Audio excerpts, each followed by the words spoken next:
Good morning, good afternoon, or good evening. Thank you for joining me once again for this Magic the Gathering opening. And kind of similarly to one of our previous times here, we have something special. So, normally I might not be able to speak too much on it, but that's, mostly just because it's a secret lair. We had another drop come out and wanted to just go through just kind of as we did the previous time and take a look at some of the artworks that they had there. So starting us off there, we had the Secret Lair High, class of 87. This one here had just a bunch of cards that were in the scheme of like a high school photos there. And I thought that they were kind of a bit funny there. They made their own sort of school and sports team. Maybe a little bit similarly of thinking how they ended up doing the Planeswalker baseball team, the Gatewatch there. But they had all of these different high school photos that they did of these Magic the Gathering characters, trying to make them their own there. Probably while they're kind of fun and funny to look at, they were probably my least favorite ones that had popped up. And I took a quick, as you could probably see from the back there are also some of the double-faced cards there, and we do have, it looks like, some sort of extra card there that is not part of the scheme, so maybe one of those zombie cards as well. But I wanted to just take a look there at the different ones that we ended up getting. First up, we're getting AC, Tyrant of Gyre Strait. I'm trying to remember, this is not Coma, so this is something slightly different there. But from what I remember, they have their sports team of the Serpents, and they've got the little mascot on there. And it's a little bit humorous that, hey, the guy that is the mascot is, taking that within the actual photographs there. So doesn't look like too much is going to be grand about the foils here. It looks like the white is slightly a little bit less foil than every other parts of it there, to kind of make it pop a little bit more with these. And we'll get to the back sides when we're looking over it. We also have Angie Falconroth here. Looks like probably different legendary creatures, maybe. We'll see with some of the other ones, but there she is, little goth cheerleader for the Serpents there. One of the commanders that I do have, so it might be interesting to substitute them out for a little bit of bling there. And next up we've got Tulane, Teller of Tales, trying to be a little comedian kid, and then also have their really serious side in the back there. Angie just kind of always being very serious there. So, but definitely looks a little bit like a jokester, the class clown there. And then lastly, we've got, looks like Rada, Heart of Keld, being kind of the jock of all of them there, kind of having more of a normal photo there, trying to be a little bit like the Chad meme there, but then also being extremely angry in the back, kind of the only non-serious one in the back there. But yeah, it looks like all of them are just legendary creatures for us. And let's take a quick look at some of our extra cards there, and we're going to have the Corpse Connoisseur, like we had the previous time there. Kind of one of the not so terribly interesting ones there, and looks like we got a second one there. So 2 Corpse Connoisseurs to start us off with. And let's take a look at all of our individual ones here. So we're going to have Rada, Heart of Keld for 1, a red and a green for a 3/3, most likely to become a legendary creature elf warrior. Interesting how they put the, most likely to be on all of these here. And, so looks like we're trying to get a little bit of information about them there. Favorite club, spiked cudgel. Ha ha ha, get it? Because club has multiple meanings. It's not the size of the Gargadon in the fight, but the size of the fight in the Gargadon. Actual effect there. You may look at the top card of your library anytime, and you may play lands from the top of your library. Rada gets +X until end of your turn, where X is the number of lands you control. Give her a lot of power up, and during your turn, Rada has first strike there. So, not really any protection there, just kind of makes someone really big, but for the 6. However, it is in red and green, so I could see you putting this into something like Agatha all along, if you will, there. But it definitely gives that 80s effect with all of the colors and the schedules going on there. So it's an interesting one there, but, nothing super out there. Tulane, Teller of Tales, 2, a green, a white, and a blue for a 2/4 most likely to become legendary creature human druid, not Herman. All right, so same exact style in the back, but favorite subject is themselves, Tulane, the Teller of Tales. The show must go on, but not without me. So very much jokester, but self-centered one. Whenever you cast a creature spell, draw a card, then you may put a land from your hand onto the battlefield, 3, and tap this to return target creature you control to its owner's hand. Very much interested in those ETB triggers to casting a creature to not only get your draw engine going, but putting the land onto the field and whatever it is that your ETB trigger is. And you can keep on repeating that over with that 3 extra mana. Has vigilance so that you can attack in if you wanted to for whatever reason. And we have good old Gothy Angie Falconroth, a 1 and a black and a red for a 1/3 most likely to become a legendary creature vampire. Her favorite food is the lunch lady. Quote is no comment because she's goth. She's, it's not a phase mom type of deal. Tap Angie to discard a card and draw a card, and whenever you discard a card, if it has madness, you can untap Angie Falconroth, and she has haste there, so she can do that instantly. Just kind of a one to draw a bunch of stuff, discard a bunch to madness, and, play stuff cheap with madness there. Not too much going on with her, just, being fun there. And our last one there, AC Tyrant of Gyre Strait, which I'm trying to think. I think that AC might have been originally a commander deck commander there. For a green and a blue, for a 5/5 most likely to become a legendary creature serpent. Their favorite cheer is the wave, ha ha ha, because they're in the water all the time. Spreading School Spirit, 1 shipwreck at a time. They have a landfall trigger. Whenever a land you control enters, you may draw a card, and you may play an additional land on each of your turns there. So getting a lot of extra lands out there, drawing a lot of extra cards to try to put in more. So try to get more cards there so that you can get those extra lands in there.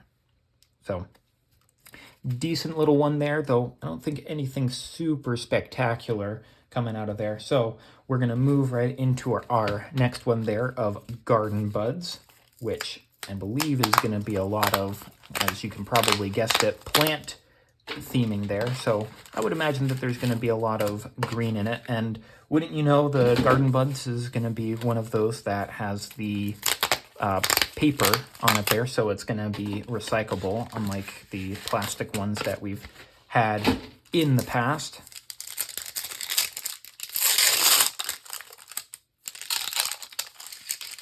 So let's get them right on out.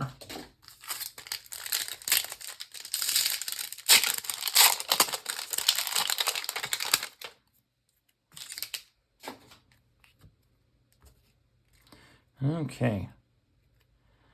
So, man, we're starting with a green card. Who would have guessed? Ashaya, Soul of the Wild. It's going to be 3 and 2 green for a legendary creature elemental with asterisk. So Ashaya's power and toughness are each equal to the number of lands you control, and non-token creatures you control are forest lands in addition to their other types. So, you know, you're able to get a whole bunch of extra mana to tap if you want to, but because your non-token creatures are also lands, which I guess technically Ashaya is as well, Ashaya can get really big, but that's all it really does. It just can get really big there.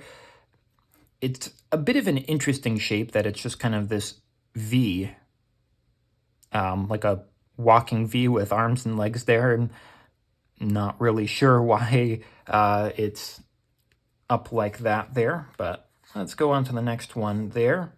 A little bit of elvish reclaimer there, an elf kind of just walking through the forest. I do like how they, in this one here, they kind of made the forest symbol almost look like a moon, but because they've made it yellow and not green, I could see how that might make it a little bit confusing there. Because, I mean, who's heard of yellow mana before?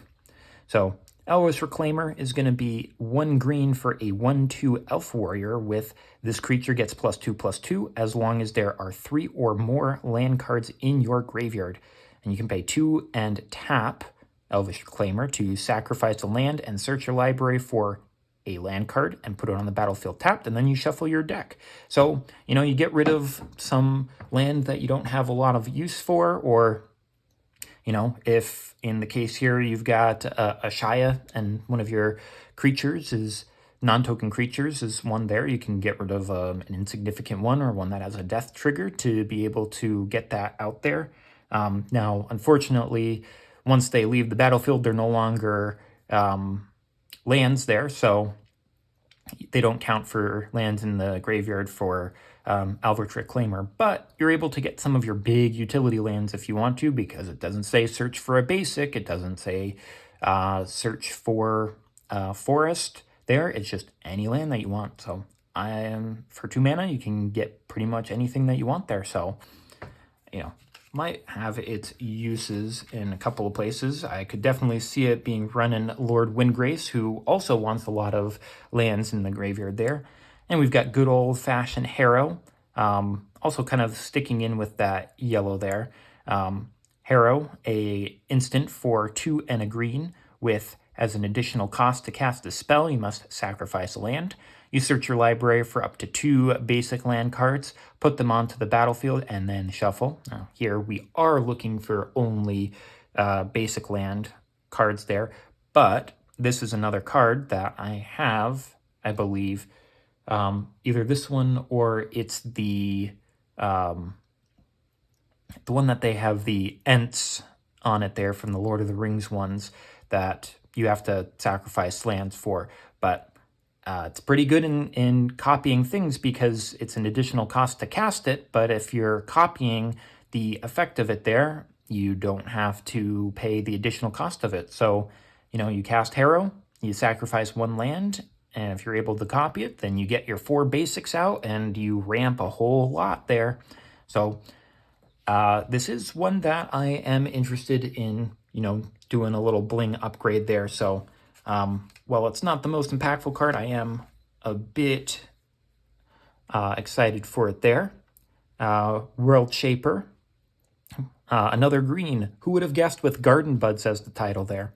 For 3 and a green, you get a 3/3 Merfolk Shaman with whenever this creature attacks, you may mill 3 cards, and when this creature dies, return all land cards from your graveyard to the battlefield tapped there.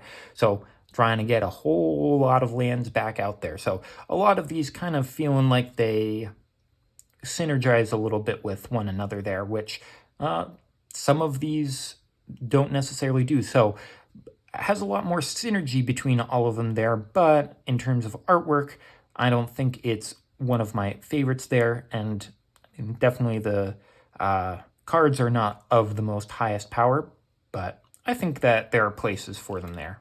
And the last card that we have within the normal set here is going to be Horn of Greed, our first non-green card. Ooh, fancy. It's going to be a 3-mana artifact for whenever a player plays a land, that player draws a card.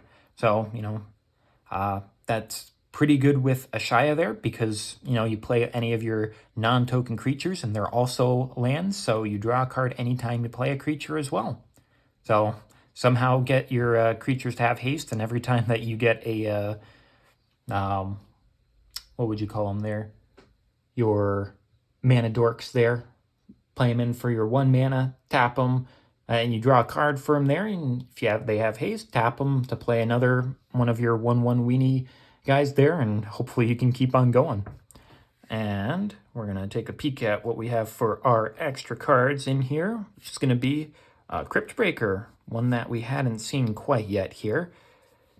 A 1 black for a 1/1 zombie with pay 1 and a black and tap to discard a card, and you create a 2/2 black zombie creature token, and you can tap 3 untapped zombies you control to draw a card and lose a life.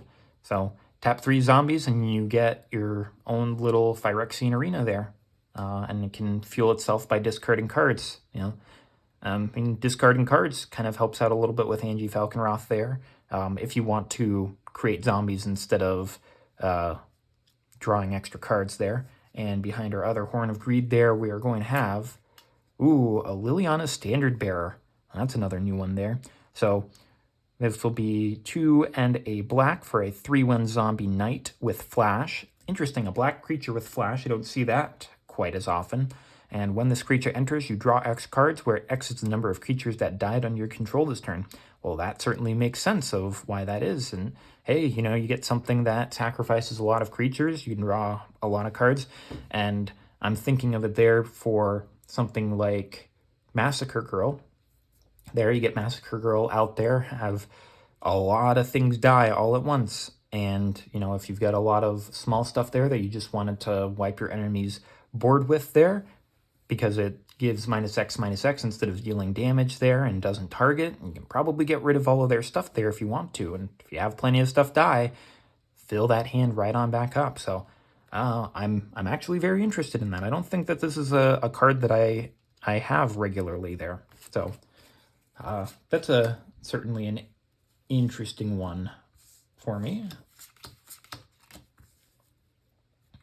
And let's go into each of these here.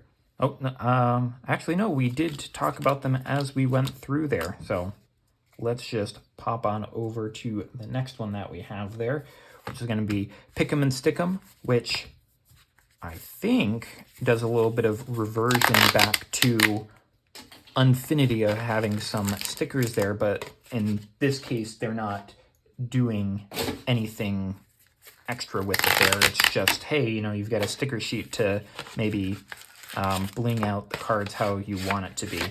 You got your little old classic notebook from elementary school there, your little composition book. So, I see it there. There's a bunch of cards in there, so all of those lighter ones there must be the different sticker sheets or something there. So you end up getting, I guess, a whole lot in this one here compared to other ones because of all of those stickers, but I probably won't be putting any stickers on my cards there because I don't really want to ruin them like that. So sticker sheets will probably just be a little bit extra thing that will come in it there. So let's... Okay, now starting off here as one that we are kind of familiar with all of the Innistrad that we had done, so maybe I should have chosen to do all of this on my Innistrad mat instead, especially since we've had all of these zombie cards that are coming through. But we're starting off with a little Thalia Heretic Cathar. As we know, 2 mana and a white for a 3/2 legendary human soldier with first strike, and creatures and non-basic lands your opponents control entered tapped, doing a little bit of floodgating action there, of having everything enter in tap. Now, it's just creatures and non-basic lands, so if they've got a mana rock that they put out, then they're able to use that right away there. But, a little interesting one to go along with the other Thalias that are in there. And I think this is a big one there that to put some of those stickers on because, oh, look, she has no face there.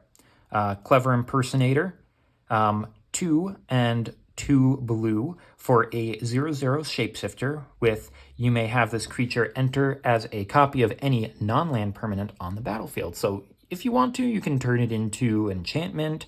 You could turn it into a planeswalker or an artifact, a battle. You want to turn this into a battle? Wouldn't that be fun, huh? Because everybody plays battles. Who is she?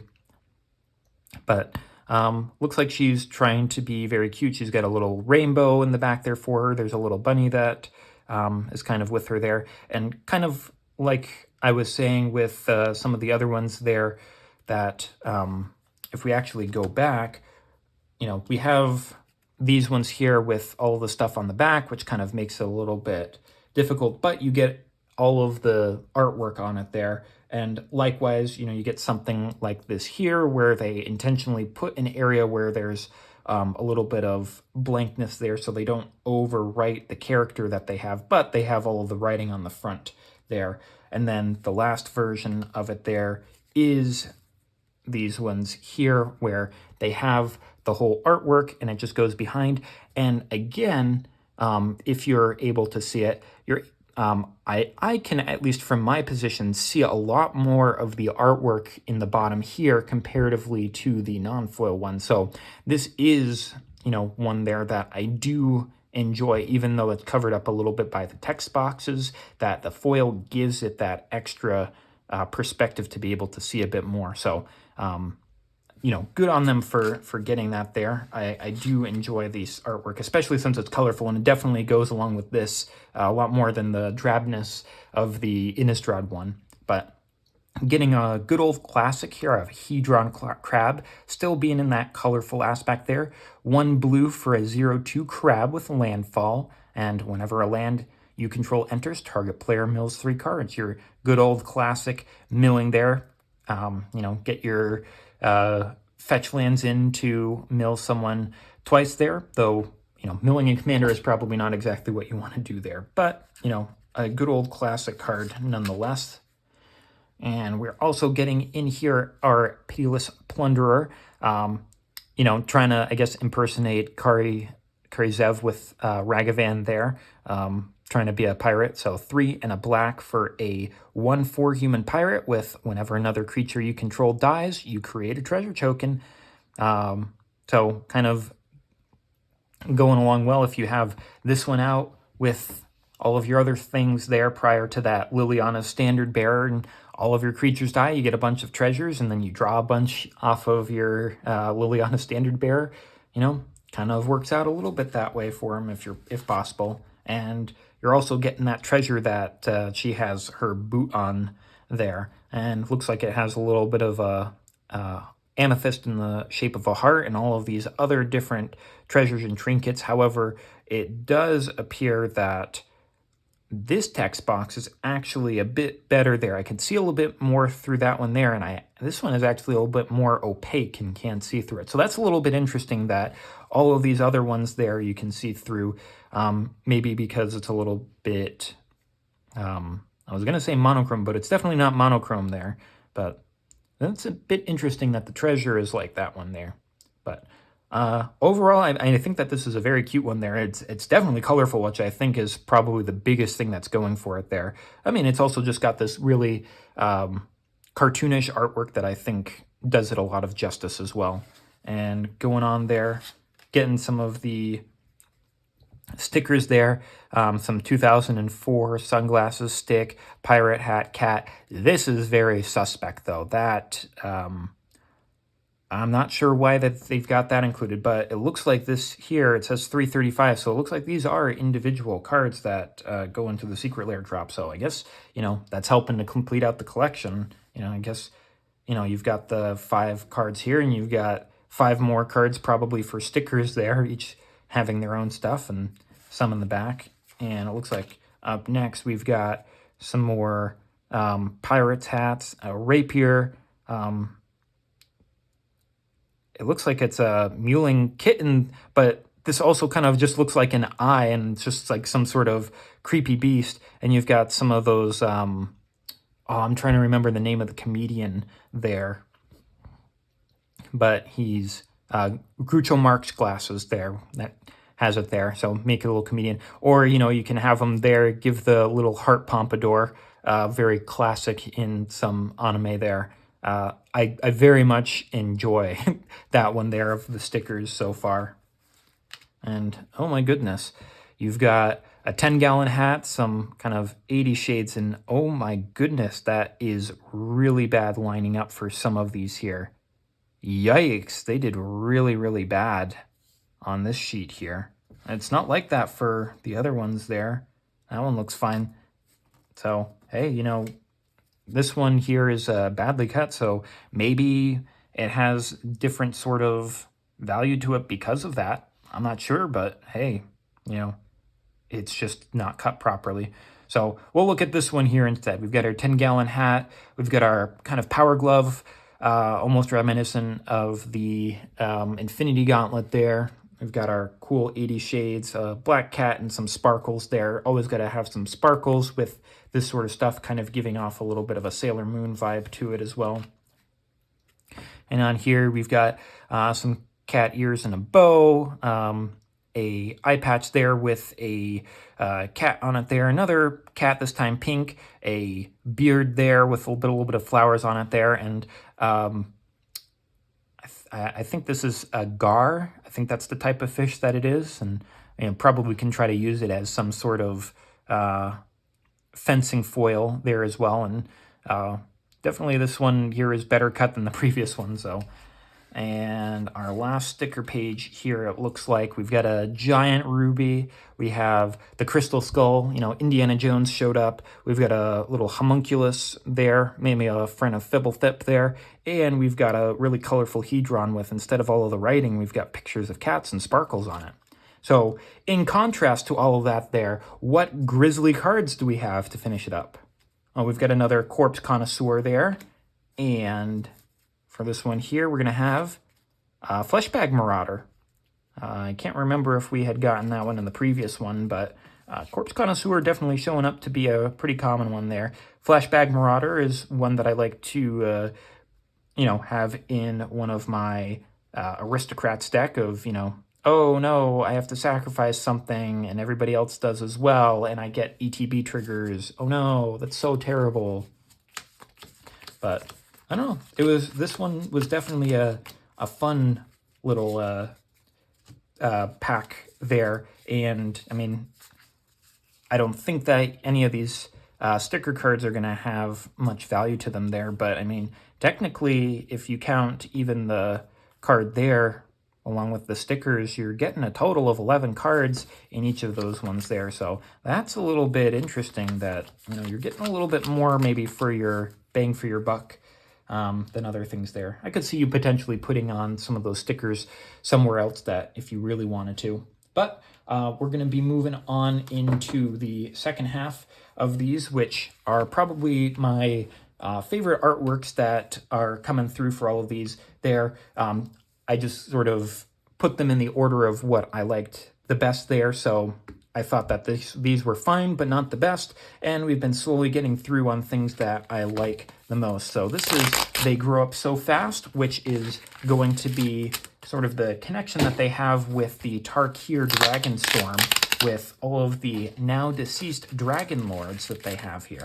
And not only is this the big connection that they have with Tarkir, but it has a connection as well to one of the previous Secret Lair commander decks that they had, because I am fairly certain that each of these are reversible. So you can use either side there, which I think is a better design choice for the double face like this here, instead of having it for the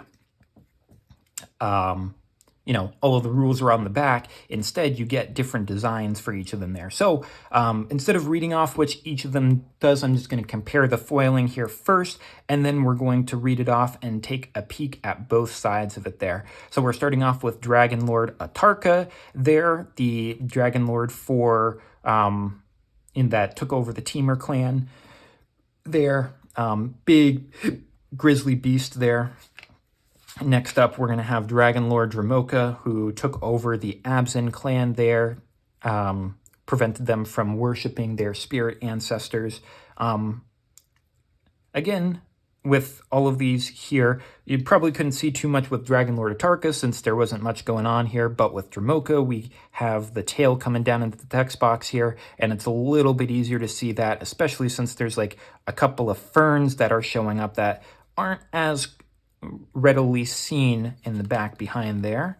And next we're going to have Dragon Lord Kolagon there, who took over the Mardu clan. And I will have to say, I really like the light of the lightning effects that going on it there, and the eye really pops out when you've got the shininess hitting it just right there. So far I think that that's the best of the cards there so far.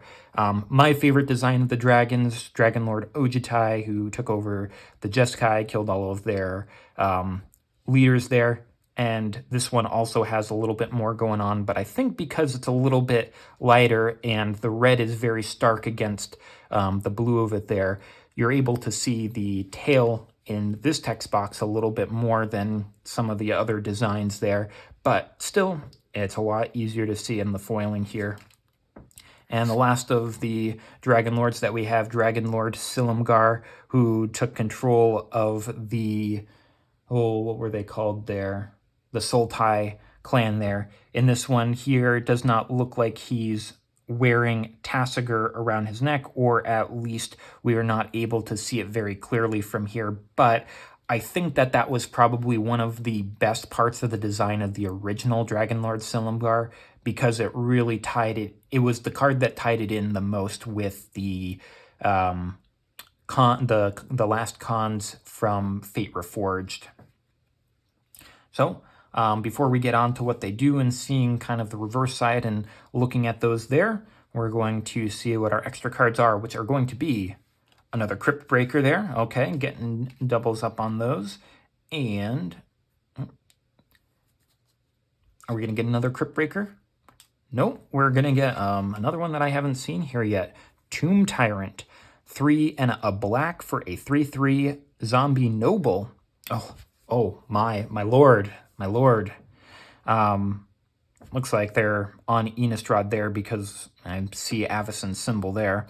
Other zombies you control get +1/+1. Oh, how noble to have a lord effect there. 2 and a black, and tap to sack a creature. Return a zombie creature card at random from your graveyard to the battlefield. Activate only during your turn, and only if there are at least 3 zombie creature cards in your graveyard. Okay. I guess that kind of goes well with the Flashbag Marauder if you're getting rid of some stuff there, or, with Liliana's Standard Bearer, if you've got some stuff that already went away, you can try to start returning them if you get this guy out afterwards there. Just a little bit of zombie synergy, I guess. Alrighty. So now that we've gotten our Dragon Lords out there, I'm going to take a look at all of them there. So we're going to have Dragon Lord Silumgar, as we had seen there, a 4, a blue, and a black for a 3/5 legendary Elder Dragon with flying and death touch. So trying to prevent them from hitting you with that big butt. When Dragon Lord Silumgar enters, gain control of target creature or planeswalker for as long as you control Dragon Lord Silumgar. Ooh, he's taken some stuff, and, I'm sure people would hate it if you take their commander. And on the back here, we have him as a little lizard there. A lot cuter there, and his eyes are much larger there, which kind of gives that connotation because his eyes are... I can't even really tell his eyes there. I mean, I think it's the blue there, so it's very, very tiny there, and he just has these massive, massive eyes there. So, he is really leaning into that, trying to be like cuteness there. So this is that cute to brute effect of having one side there where it's very cute and the other side is its menacing version there. So we're going to have Dragon Lord Ojitai there, screaming out with his feathery wings there. 3, a white and a blue for a 5/4 legendary Elder Dragon with flying. Dragon Lord Ojitai has hexproof as long as it's untapped, and whenever Dragon Lord Ojitai deals combat damage to a player, look at the top 3 cards of your library. Put one of them into your hand and the rest on the bottom of your library in any order, just trying to get a few extra cards there. With flying, it might be possible. And on the back there, it definitely looks more like a Drake there. Its eye is not quite as big, so definitely looking a little bit more fearsome than the Silumgar little one there, but, you know, definitely a smaller version of him there, and his wings look like they're barely keeping him up there, if I'm going to be fair, so hopefully he has some magic that's able to keep him up there. And we've got our Dragon Lord Kolagon with the really nice lightning there. 4, a black and a red for a 6/5 legendary Elder Dragon with flying and haste. And other creatures you control have haste. So, you know, giving things a little bit of anger on a stick there. Whenever an opponent casts a creature or planeswalker spell with the same name as a card in their graveyard, that player loses 10 life. So, in Commander, a little bit harder for that to go on off unless they've got something like Persistent Petitioners or Slime Against Humanity, you know, something like that, because Dragon's Approach there is a source. I think it's either an instant or a sorcery, but because this is specifically creature or planeswalker, it doesn't count with those ones there. But it does get Relentless Rats, and on the back there, he's really munching on a bone there, and does have a little bit of the lightning effect. However, I do think that the lightning effect that it has there is better. Oh, and you can see he's actually is chewing on a bone in that one there, and it's a little electrified as well. So they're really keeping some of these the same in there, with Silumgar relaxing, Ojitai kind of screaming, and Kolagon just kind of munching on something there. So trying to be a little bit of cutie there, but so far Silumgar has the biggest eyes, so kind of has the cutest aspect there. You know, he's also not surrounded by bones like Kolagon is, so Kolagon kind of makes it seem like he's a little bit dangerous there. Dragon Lord Dramoka, we're going to have 4, a green and a white for a 5/7 legendary Elder Dragon with this spell can't be countered. He has flying, lifelink, and your opponent can't cast spells during your turn. So your spells can't be countered on your turn there. So, you know, one to really kind of protect your stuff that's going on your turn there. And he's kind of screaming a little bit like Ojitai is. So let's see how he is on the back here. Oh, he is flying here, but he's in a nest in this one here and kind of looking out and seeing about how he could fly. And he does have a lot bigger eyes here, so he's trying to contend with Silumgar for the biggest eyes and trying to be the cutest. It's not really looking quite as fearsome as Kolagon and Ojitai, so definitely fighting to see if he can be cutest with Silumgar. And the last one that we have here is Dragon Lord Atarka, 5, a red and a green for an 8/8. Let's hear it. Legendary Elder Dragon. Who would have guessed that he would have been a legendary Elder Dragon? You know, we've never heard of that before. Atarka is going to have flying and trample, and when Dragon Lord Atarka enters, it deals 5 damage divided as you choose among any number of target creatures and or planeswalkers your opponents control. So you ping something for 5, and you got an 8/8 trampler, flampler coming right at them there. So another one where she's really screaming out there with her antlers all aglow and still doing it there. So kind of this looks like here for Atarka, kind of the real middle of the road that we've got Kolagon that's munching on stuff. We've got Ojitai that's screaming there. And then this kind of fits in the middle between there where it's got the big eyes, but it's also screaming. And then we've got Dramoka there, who is in the nest, kind of looking around, but has big eyes as well. And we've got Silumgar with the biggest eyes and just relaxing. So I think Silumgar takes it for the cutest of the Dragon Lords when they were infants. So, yeah. All in all, I think it's a really good choice. I like the cute to brute effect that they have going on there. But one of the most unique artworks that I think that they have here is going to be our Twisted Tunes, you know, our little bit of Bendy and the Ink Machine or Cuphead styling there, because, gosh, I remember growing up and watching some of those old cartoons there, your little Tom and Jerry's, your Looney Tunes there. I don't remember, Hanna-Barbera as well. But, you know, this goes a little bit further back than Hanna-Barbera, I think. But I think it has some of the most unique artworks that they have on some of these there, and I'm really excited that they had this show up. So, who ended up doing this here? Desmond Kubik. Desmond Kubik, you did a fantastic job with these artworks there. They are fabulous there. I really hope that you would make more artwork there or have another Secret Lair to do this here. So starting off with Silence there, having a little bit of the Tom and Jerry sort of styling there of a cat and a dog. The dog, it has been silenced with a little bit of a zipper over their mouth. You have the yarn from the cat, and it looks like the cat's been getting up on some of the drapes there, and you've just kind of gotten that traditional styling that you see in some of those cartoons from that era there, and we'll get to some of what the cards do a little afterwards.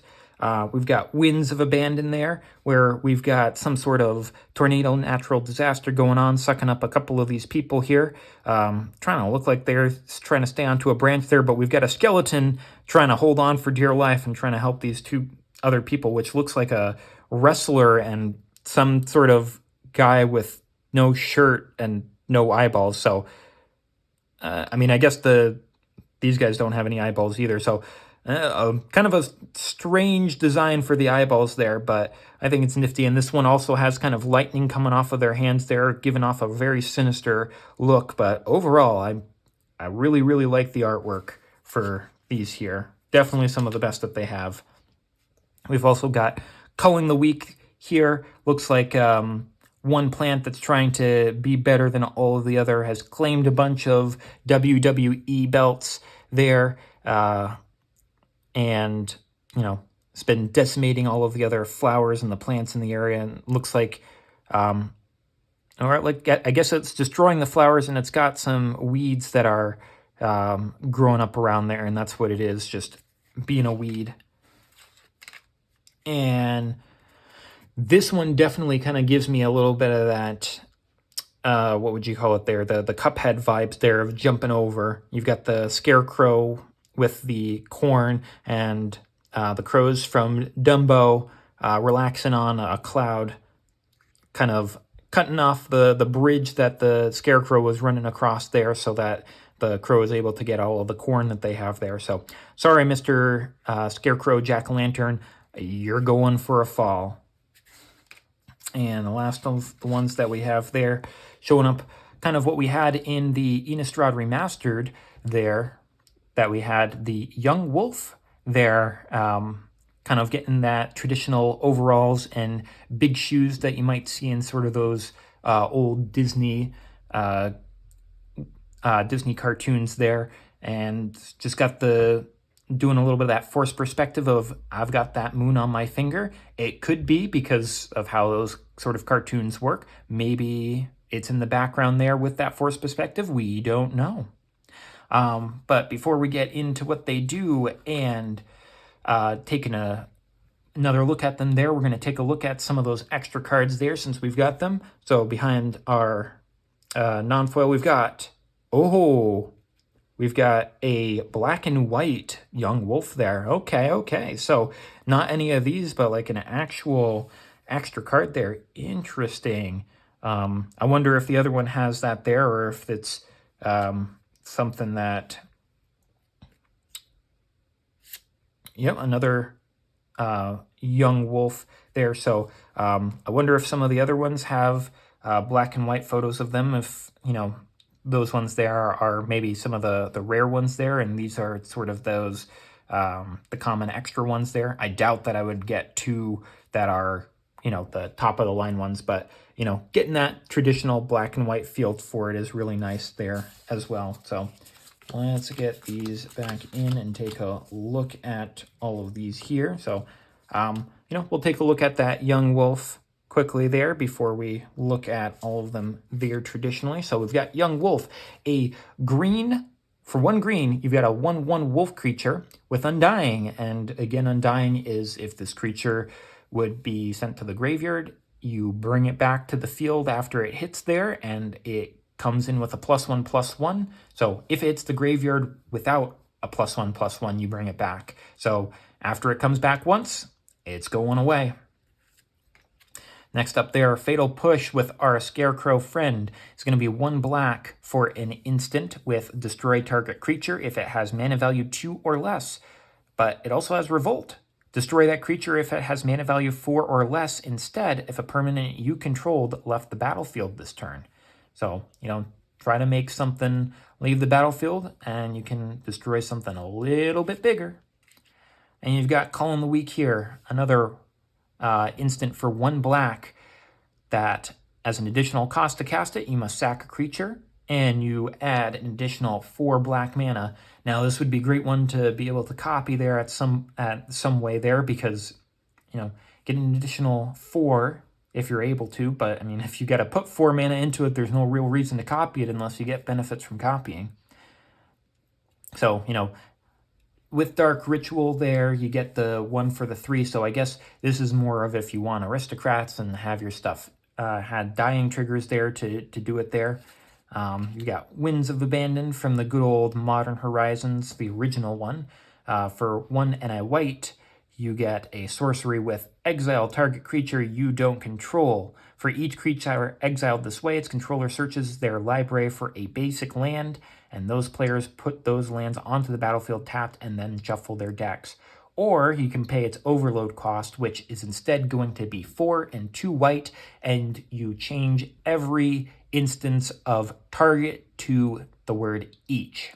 So instead it would become exile each creature you don't control, and for each creature exiled this way, its controller searches their library for a basic land card. Those players put those cards onto the battlefield, tap, then shuffle. So if you're playing against a deck that has more colors in it, 3, 4, 5, they're probably going to be running less basic lands, and so this is going to be a good time to target them and get all of their stuff off the battlefield, and they don't really get much of a benefit afterwards. And those cards are exiled, so probably not getting them back.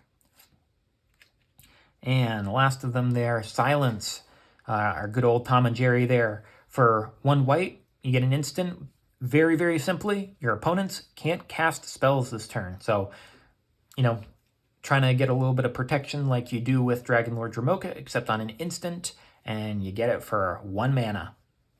Pretty simple there, but overall, I think very, very impressive artwork there, and I'd very much like to see more artwork like that in the future.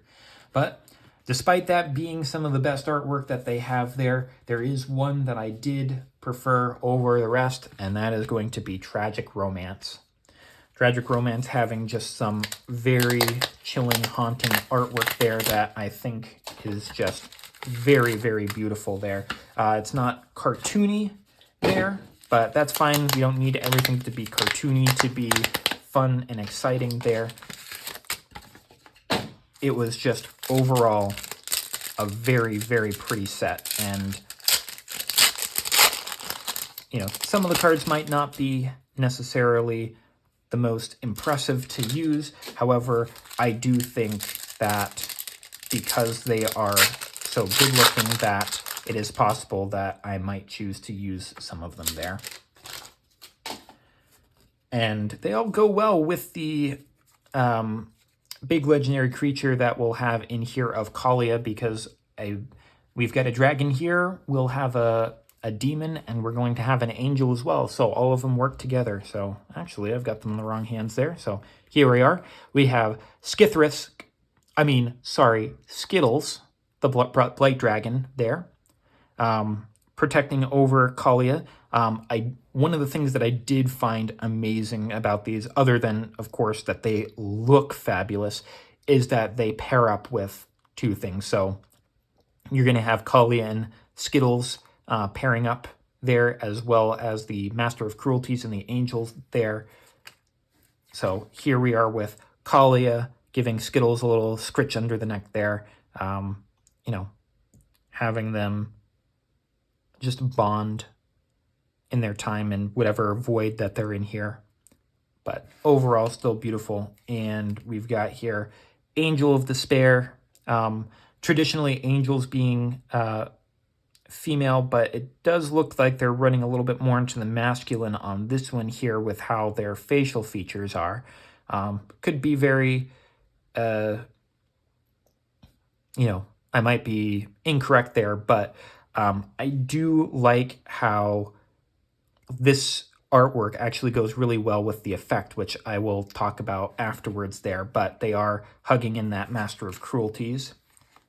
And here we are, that Master of Cruelties having their little tryst with the Angel of Despair there, pairing up really, really well. For our extra cards there, we're going to have a Tormod the Desecrator. Okay. Tormod had their little book there. So, getting more of these zombie cards is going to be really nice there. Obviously, Corpse Connoisseur, one of the ones that we're going to get a lot of. But hey, we've been getting a lot of different ones there, which I really enjoy. So this is going to be 3 and a black for a 4/2 legendary zombie wizard with whenever one or more cards leave your graveyard, create a tapped 2/2 black zombie creature token. And this has partner, so you can have additional colors if you really want to there. But I guess this goes well with that Tomb Tyrant there of returning a random zombie from the graveyard to the battlefield. You get an additional black zombie on top of that. Isn't that fantastic? And behind our foil Master of Cruelties, we're going to get another Crypt Breaker. So Crypt Breaker looking like another one of those common ones that we're going to get in there. Alrighty, so we'll be getting those away, and we'll be taking a look here. So we've got Master of Cruelties there, trying to go in for the kiss on the Angel of Despair there. Very contrasting colors for him there to really show that off. 3, a black and a red for a 1/4 demon with First Strike and Death Touch. This creature can only attack alone, and whenever this creature attacks a player and isn't blocked, that player's life total becomes 1. This creature assigns no combat damage this combat. So getting them down really, really far. If you're able to somehow make it so they can't block it there, that will put them into a bad spot. And since this creature can only attack alone, we know one big thing about it: they're monogamous. So that Angel of Despair is the only thing that they want there, and they're trying to go in for that deadly kiss with their Death Touch. But what they didn't know is that Angel of Despair has an effect there. 3, 2 white and 2 black for a 5/5 flying angel with, when this creature enters, destroy target permanent. And so unfortunately, when the Angel of Despair comes in, they will despair because that Master of Cruelties will be destroyed, since Master of Cruelties does not have any protection to stop that. Very, very tragic love story, it looks like. So then we also have our Kalia of the Vast, giving Skittles their little chin scratch there. 1 green, white, and a black for a 2/2 legendary human cleric with flying. Whenever Kalia of the Vast attacks an opponent, you may put an angel, a demon, or a dragon creature card from your hand onto the battlefield tapped and attacking that opponent. And as I had shown, Master of Cruelties, demon, well, there's demon, Angel of Despair, angel, and Skittles is a dragon. This one here, just kind of like how these ones all resonated very well with each other. This set also resonates very well. You get Kalia as your commander, and you can play all of these because Skithrisk is black, Angel of Despair is black and white, and then Master of Cruelties is black and red. So overall, I think that it has a lot of good flavor to it there, and the artwork is beautiful. And lastly there, we've got Skithrisk, Skittles the Blight Dragon, 3 and 2 black for a 4/4 legendary Phyrexian, oh yeah, big boy dragon skeleton with flying and infect there, with the good old infect of you deal 10 infect damage, that player is gone. And infect deals damage in -1/-1 counters at the end of combat. For 1 black, Skithrisk gains haste until end of turn, and for 2 black, you can regenerate. Skithrisk. Oh my gosh. Skithriks. I can see why people say Skittles all the time because it's a lot easier to say. But Phyrexia, my favorite villain, so, having more Phyrexians in there, even if they're coming back, I enjoy it there. So it is rare and beautiful to be both the protector and the protected. So good. Now, before we get into the extra stuff there, I am opening up the extra kind of promo card that they got there for the purchase, just to take a look at that artwork there. And it is a card that I do not normally have, and I am looking forward to putting into one of my Blink decks there, because it is the Deadeye Navigator. It's very colorful, kind of like our Stickum ones there. Deadeye Navigator is going to be 4 and 2 blue for a 5/5 spirit with Soul Bond. So when it enters the battlefield, you can choose to pair it up with another creature card. And as long as Deadeye Navigator is paired with another creature, each of those creatures has 1 and a blue, exile this creature, and then return it to the battlefield under your control. Now, I want to look into the rules to see how it is if they stay soul-bound even when they're exiled, or if you exile Deadeye Navigator, that it then breaks the chain, where if you exile the other one there, that it breaks it as well, and somehow you have to get Deadeye Navigator back. But you've got the Crimson Tides in the back. The Spirit look kind of like very ironically the Flying Dutchman from SpongeBob there, because that is what our extra one is going to be. He's got a little haunting aura around him and Crow to keep him company on his decimated ship there. But like I said, we have the extra ones there of our good old SpongeBob SquarePants. Now, I would say originally when these were shown off there that I wasn't a big fan. I was like, oh man, it's not going to be good. And it defied my expectations. I thought that it was going to be a mess, and then, I don't know, for whatever reason, I end up enjoying a lot more than I thought that I was going to. So thank you for being a part of Secret Lair with that little bit of SpongeBobbiness to him there. And, who lives in a pineapple under the sea, because as we will see there, that is going to be very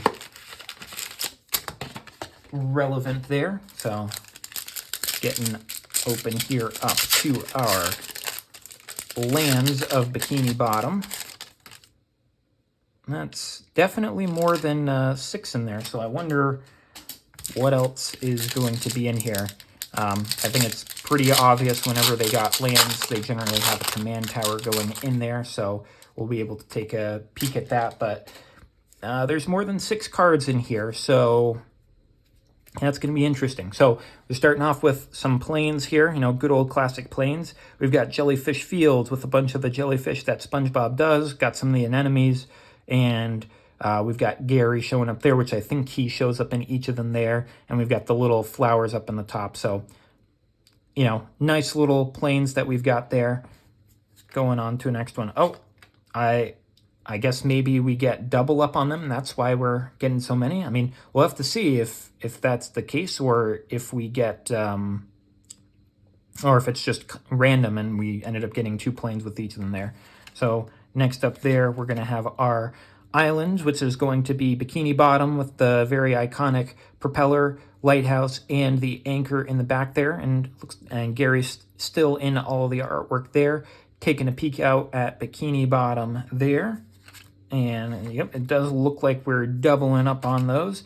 And here is going to be my favorite one there, our swamp, which is going to be Rock Bottom, which is actually one of my father's favorite episodes there. So, it has a lot of iconic meaning to me here, and is probably, when I first viewed all of the stuff there, this is the thing that really changed around my attitude. And then, the internet sensations ones really solidified that there. But, having some rock bottom ones there is really nice. And I'm glad that they were able to represent that in here because it is such a classic SpongeBob. We've got our Mount Bikini Bottom on, you guessed it, the mountain there. This is probably the location that I am the least familiar with of my time there. I'm not sure if this showed up in later stuff there. The thing that I can think of the most is when they were being the superhero squad, when Barnacle Boy joined the forces of evil there, and they did the Justice League parody there, and Squidward had the magma guy's outfit there, Captain Magma I think it was, and he yelled Krakatoa and it blew the magma out of his top there. So Gary almost looks like he's going to get hit by that falling rock there, and going in, and we're having the kelp forest for, you guessed it, the forest, because hey, that's where they got lost, and they had the magic conch shell telling them to do everything, which involved doing nothing. So it looks like Gary's getting lost in there as well, and probably needs the magic conch to help him get out. Now, I like this a lot more than that land cycle that they did for the Secret Lairs, where it was, hey, buy this Secret Lair, it's just 10 of one land. And I guess if you want to make all of your decks one land, or if you like the artwork, I could see you doing that. But I didn't like the artwork, and I don't want to get 10 lands that are all the same one for the $30 or $40 that it is if you want to get it foil or non-foil there. So that was one that I was just like, I don't really like that looks of it there. So I definitely like having the 2 here. And for our last one there, as we could expect, we've got Command Tower, and it's only sort of fitting that it is yellow, and the pineapple kind of has that orange and yellowish hue to it there, and we've got Gary poking his head out there, and, it's kind of got that Doctor Who TARDIS effect of, it's bigger on the inside there. But overall, I think they were good lands there. As I said, I'm not too familiar with the Mount Bikini Bottom, but I think that the other ones were great, especially the Rock Bottom one. As I said, it really pulled my perspective back and made me feel like I really, really wanted to get these SpongeBob cards there. So we're saving the best one for last there, so we are going to be doing the legendary creatures here, which, again, most of the time we're looking at 4 or 5 cards in an individual Secret Lair, but this time around, we're getting, I think it was 7 creatures there. Maybe it was more, but Power of Friendship triumphs again.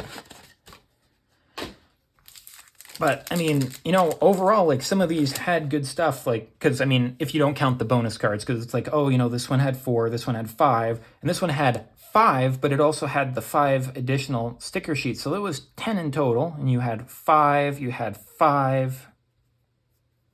and then the extra one was that black and white one. This one had 4, and then it's just like, oh, you've got your 5 different lands, but you got 2 of each of them there, and then also the command tower. So, you got your 10 plus the extra one there. So overall, I thought that this one had a lot more like cards for the bang for your buck than some of the other ones did there. So let's take a peek in here and see what sort of ones that they have in here, especially whatever sort of bonus card that they've got in there. If it's going to be a zombie, which would be kind of a little bit weird there, or if it's going to have another character in it. So we're going to have Plankton, the Tiny Tyrant there. You know, these are also ones where it looks like you can see the background a little bit better. This one here having kind of like a penny to show the scale, and he's got his Karen the computer wife and his chum bucket here, his very iconic line of, "I went to college. I went to college," to try to be like, yeah, you know, like he should be succeeding more than Eugene should. And here is good old Eugene, Mr. Krabs there, the penny pincher, inside of the Krusty Krab himself. It looks like they took out all of the detail of the Krabby Patties there, as well as the $100 Krabby Patties that he's got there for King Neptune, because they have cheese on it there. That's what gets you. And in addition to that, we're going to have Squidward in front of his Easter Island head house there. Again, you can see a little bit but more of his tentacles, as his last name is there, to showcase him off. We had the pineapple in our command tower, so now we have him there. So maybe when we get to Patrick, maybe he'll be in front of his rock. We've got Gary the snail, in front of his food bowl there. There really isn't anything super special going on with this artwork there, because as you can see, there's nothing down there. It's just sand, so not much there. And then we're also having Sandy Cheeks, and we've got her tree dome there, which again is a bit covered up with the text box there, but because of the hollow, you can see it quite a bit better there, doing a little bit of her karate. So unfortunately, I would have thought that because she's doing her karate, that she might have been closer to like a ninja or something there, but it makes sense that she's just being a squirrel there. So I don't think that there's any squirrel assassins there. And just like we said, Patrick Star, he's got his rock there. So, you know, being a little bit of the dummy that he is there, really showcasing off. And we have the man of the hour himself, SpongeBob SquarePants, spreading his imagination. And I believe he is the only one without a quote, just because Joda has an insanely long text box there. But definitely showcasing off that rainbow there of really compiling out, like, we have a lot of really colorful cards with this Secret Lair drop. So let's take a peek at what our bonus cards are going to be there. So behind our non-foils is going to be another command tower, so it looks like that's going to be the big one there. And what are we going to have behind this one here? We're going to have another command tower. Okay, so nothing special of those ones there. So I wonder if that's going to be the same in the internet sensations there, or if there's going to be a different one there. But it looks like there's definitely going to be some command towers that overlap and give a few extra if I wanted to. So, you know, command tower taps for any color in your commander's color identity there. But we're going to have SpongeBob SquarePants, who is going to be a replacement for Joda the Unifier, who is going to be Wooberg, a white, blue, black, red, and green, because he is doing all different sorts of things there. He's got so many interests. For a 5/5 legendary human wizard, because SpongeBob is definitely a human. Ha ha ha. Yeah, he's probably, you know, like, his effect makes a lot of sense towards him there, but I think he's the only creature type that doesn't work. So legendary creatures you control get +X/+X, where X is the number of legendary creatures you control. Good old legendary creature tribal with that Captain Sisay that we had gotten there with the City Styles, what is that there? Dressed to Kill Series 2. Whenever you cast a legendary spell from your hand, exile cards from the top of your library until you exile a legendary non-land card with lesser mana value, and you may cast that card without paying its mana cost.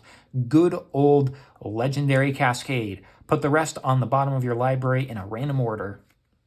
And specifically, it does say a legendary spell and legendary non-land cards, so you can hit things like artifacts, planeswalkers,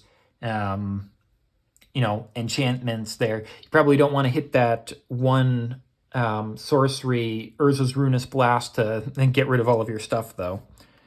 And you've got Patrick Star, who, again, is probably doesn't really work with their types there. He's 4, a black and 2 red, replacement for Barktooth Warbeard for a 6/5 legendary human warrior. No effect, though, which makes sense with how kind of like nonsensical he is there. But he does have high stats because he kind of just has some of that strength to him there. But his, I don't get it, just, I don't know. This really makes sense for his character there.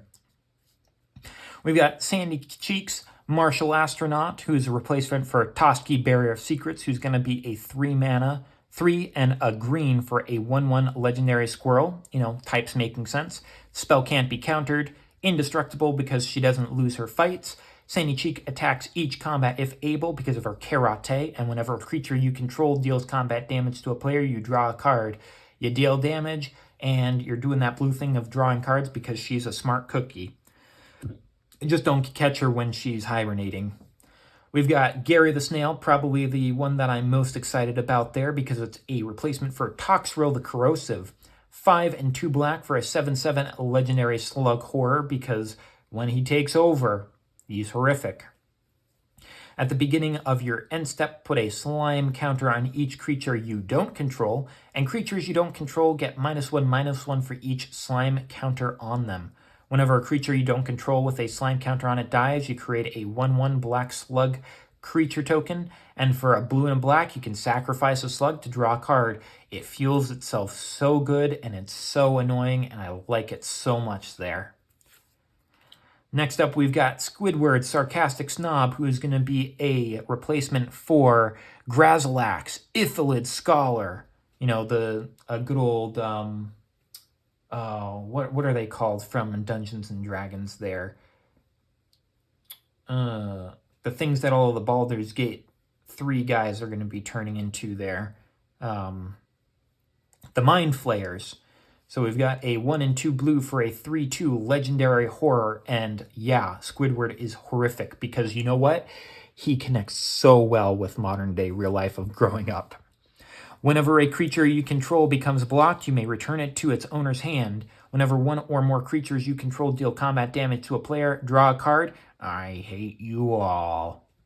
Yep, Gary doesn't have a quote there because it's just saying meow, and I guess they didn't want to put anything on Sandy's, but she should have just said karate. But yeah, decent there. You can attack with some things, and you can return them back to your hand if you want to, and try to get some of those ETB triggers, though they probably aren't going to let you be blocked with them, but that just means they get damage through, and you get to draw cards anyway. I have our Eugene, aka Mr. Krabs, the Penny Pincher, a replacement for Charix, the Raging Isle, a promo that they had for the one of the most recent Zendikar one. 2 and 2 blue for a 0/17 legendary Leviathan Crab. Spells your opponents cast that target Mr. Krabs cost an additional 2 more to cast. And for 3 mana, Mr. Krabs gets +X, -X until end of turn, where X is the number of islands you control there. So, he's got a big butt there, so you can, keep him back if you want to protect yourself there, or you can swing him on in and they know how much he's going to get hit by, or if they want to try to block it and see about doing that there, you don't have to necessarily do it. If you boys is wasting time, then you're wasting money, and that's just sick. And lastly there we have Plankton Tiny Tyrant, which I think is very iconic that he is only 1 mana for a 1/1 there.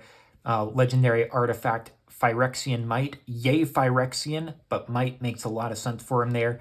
He is kind of toxic there. Toxic 1, Plankton can't block because he's so tiny. And for 1 white Phyrexian mana, you can tap him and choose a color. Another target creature you control gains Toxic 1 and Hexproof. From that color until end of turn, it can't be blocked by creatures of that color this turn. I believe Toxic 1 means that when it deals damage to a player, instead of dealing its damage, it will deal the number of poison counters equal to its toxic value, which is 1. So even if you pump this up somehow and you make it like a 5/5 and they let it through and you hit their face, they're only going to get 1 toxic counter and they're not going to take the 5 damage. I think that's how it is there. If it is the take 5 damage and they get 1 toxic, I mean, that's a little bit more there. But overall, a nice little homage to the SpongeBob there. Some of the abilities or the creature types really synergize up well for them there. And for our last one there, I'm ready. Da! They're getting a little bit of that SpongeBob action in there with all of these memes, and my goodness, the best one by far is obviously the counterspell. Like, there is no denying that it is the best card to come out of this crossover Secret Lair drop there. If they didn't have this, I don't think that it would have nearly done quite as well.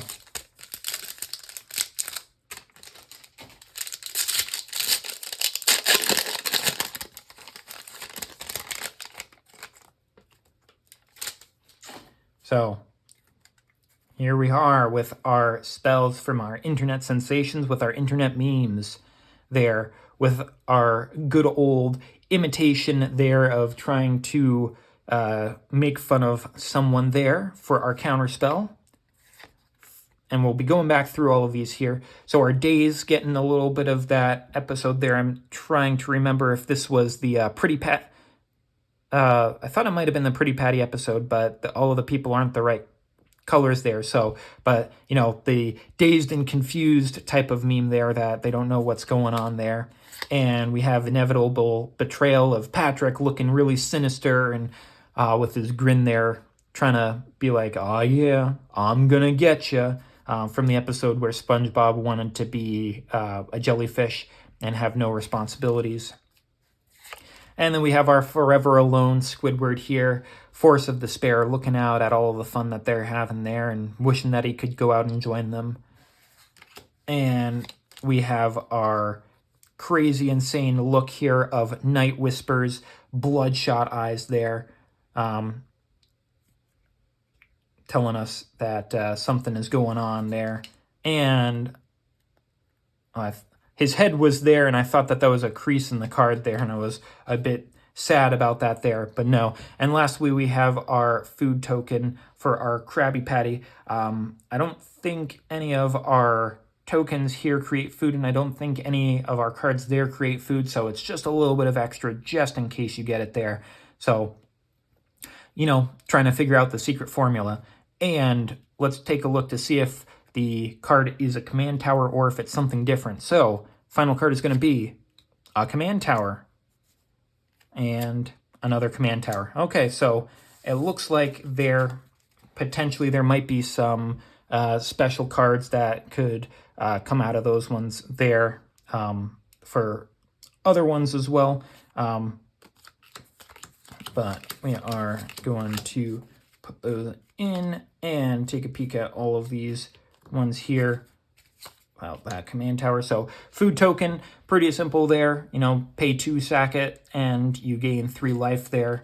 We've got our Night Whispers, 1 and a black for a sorcery. You draw 2 cards and you lose 2 life. Pretty simple there. You just remembering that something horrific is on the horizon there. Force of Despair, one of our free cards there. 1 and 2 black for an instant. If it's not your turn, you may exile a black card from your hand rather than paying the spell's cost, and you can destroy all creatures that entered this turn there. So get rid of all of your opponent's creatures there if they really popped off. Inevitable Betrayal, another card that kind of looks free because it doesn't have any pips there, but it has suspend 3. It's a sorcery, so for 1 and 2 blue, you suspend 3, you put it away, put 3 time counters on it, and each upkeep you take off 1, and when all of them are gone, you activate the spell, which is going to be search target opponent's library for a creature card and put that onto the battlefield under your control. Then that player shuffles. I like a lot of other people, probably, well, for me, a lot of other people have it. For me, I'd like to make it at some point there, like a blue-black deck that's, I'm going to play your deck type of deal. And this one here, get someone's best creature that you want to get out of their stuff there. Daze there, kind of another free spell that we have there. 1 and a blue for an instant. You may return an island you control to its owner's hand rather than pay the spell's cost. You can counter target spell unless its controller pays 1. So if they really tap in there and they don't have a way to generate an extra 1 there, you can counter up their big spell. And the last one there, the best one of the set, counter spell. 2 blue for counter target spell, or as they really say, counter target spell. Because that's exactly what you're going to say when you end up doing it. So best card of the set there, definitely this counter spell, but we do have some amazing artworks that came out of all of this here. We got some good extra cards coming out there. Overall, I thought that it was a good little set here. So thank you for joining me in reviewing over this. I'm trying to remember what it's called, like Bosses Out on Vacation or something like that. The Boss is Out sort of deal here. So thank you for joining me in taking a look at all of these ones here. While there wasn't a whole lot of luck except maybe these and maybe some of the extra cards here, I hope that you have a lot of luck with your own pulls there, and may luck be with you. I am looking forward to you joining me again for another review of a Secret Lair or an opening or one of my other videos there. So until then, please take care of yourself. Have a nice evening or a good morning if you're in the morning here. I look forward to seeing you again. So take care. Farewell.